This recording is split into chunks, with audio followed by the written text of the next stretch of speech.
Hey ladies and gentlemen, this is masterfrogez here, aka Jackson Hellbender, and I'm here with you for a deck profile for a game that I recently got back into from a while ago, which is Yu-Gi-Oh! The card game. Magnificent game. Right here you have in front of me my my treasured SAO game mat, and I'm going to be doing a deck profile for you. In this video, what I'm going to be doing is I'm going to be doing a deck profile for one of my favorite archetypes in the game, which is Batteryman. Now, Batteryman is a deck is an archetype that I really don't think the game is taken as seriously as it should. Ever since I discovered the archetypes ever so long ago, back whenever the Batteryman C was a thing. I've always had a Batteryman deck just kind of stored away somewhere, and every time, I've never been able to make a bad Batteryman deck. Every single time that I make one, I would always be able to take it to tournaments and compete with top-tier decks and be able to handle myself quite well, if not absolutely fantastic.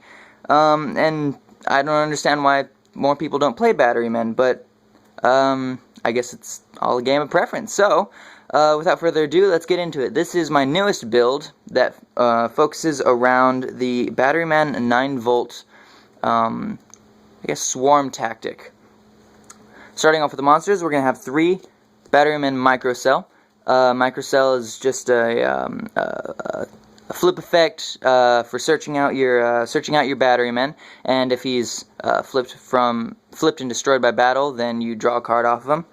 We have 3 Batteryman Charger. Batteryman Charger, whenever he's normal summoned, you search out a Batteryman, level 4 lower Batteryman. Actually, no, sorry, just a Batteryman from your deck and special summon him. Also, he gets 300 attack and defense for each Thunder monster. That's all Batterymen, including himself. So he becomes a beat stick very, very quickly. There. Let me see if I can lay these out like I love to do ever so much. There we go. Get him in the camera. There we go. Alright, next we're going to go into Batteryman 9-volt, the main swarm searcher, everything mess with your opponent card. 9-volt, whenever he hits the field, whenever he's summoned in any way, normal summon or special summon, then you can add a Batteryman from your deck to your hand. If you do, double his attack and defense, and he's destroyed at your next end phase. So if he's summoned during your opponent's turn, and then you use the search card and you just have him as a block, whenever your opponent ends, he's not destroyed. He still has your turn to go. And he's just a great card. The only downside to him is you can only use a 9-volt effect once per turn.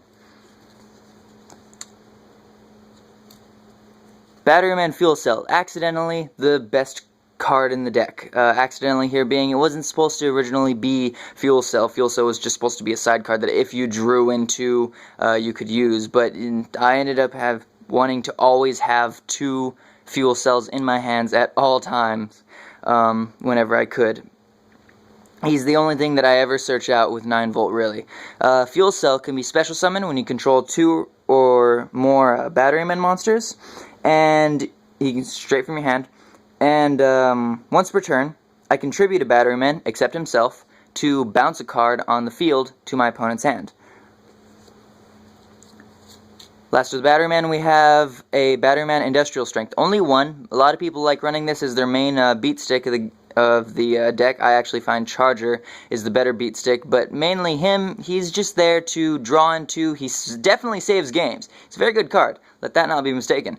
He's very powerful, and especially if the deck is running out of steam, he's very easy to hit the field and just turn the tables. But I really never find myself using him that much, simply because by the time I draw into him, the game's already over. But still, great card, but I only run one of.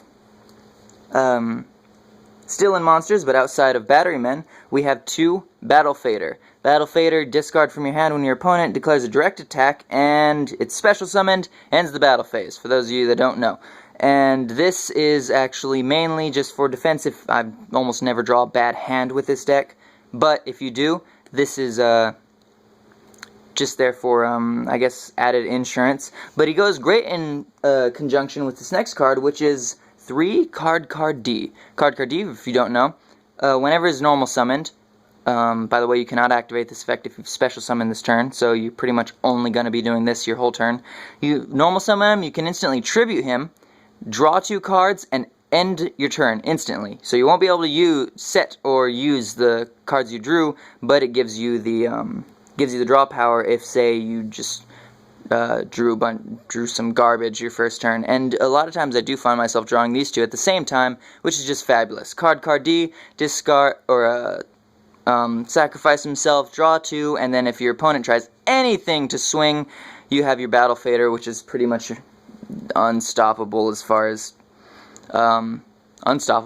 stopping. Lastly, I'm pretty sure you saw right there, Honest. 1 Honest, just because everything's light, I needed a space, and Honest is just great.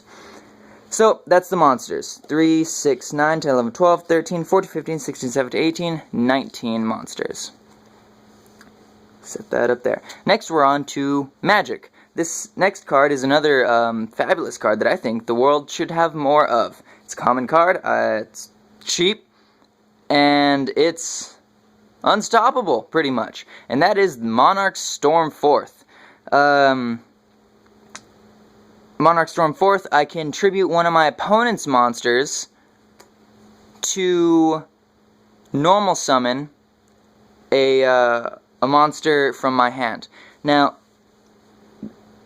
a lot of people try to do all these different things to do it. A, it's a quick play. B, it's not destroying the monster. It's tributing it. It's not per any effect. It's a it's a mechanic of the game. It's a mechanic of a turn, of a tribute summon.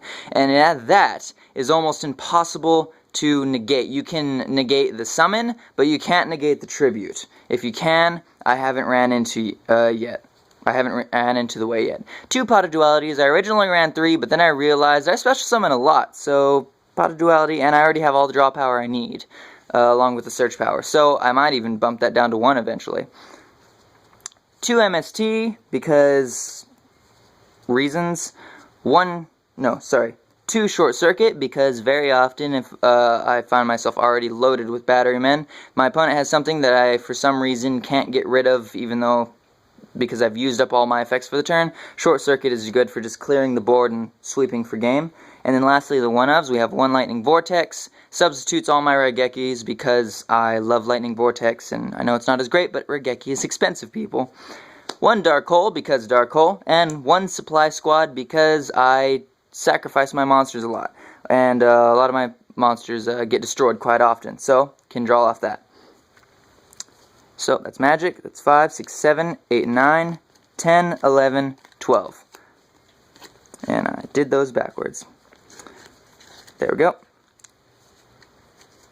And then finally on to traps. We have 3 Call of the Haunted. A lot of people that I know say it's a bit excessive. I never find it actually being a dead draw. 2 Mind Crush, because Mind Crush is always great whenever your opponent has cards that, like me, endlessly search the deck and add to the hand to avoid messy ban lists. Bottomless Trap Hole, because reasons. Divine Wrath, again, because reasons. 1 Breakthrough Skill. I'm actually very proud of this Breakthrough Skill. I don't think I'll be able to catch the angle on the camera, no. But I actually drew this from a pack. It's a dual terminal Breakthrough Skill. Very, very proud of that. And then 1 Mirror Force. 5, 6, 7, 8, 9. So, with a 40 card total, I do not run an extra deck or a side deck. I don't have any side decks. I never run side decks. I very rarely run extra decks. I only have 2 decks that do. But that's my battery men. Hope you enjoy it, and I will be making a lot more videos like this in the nearby future, so stay tuned.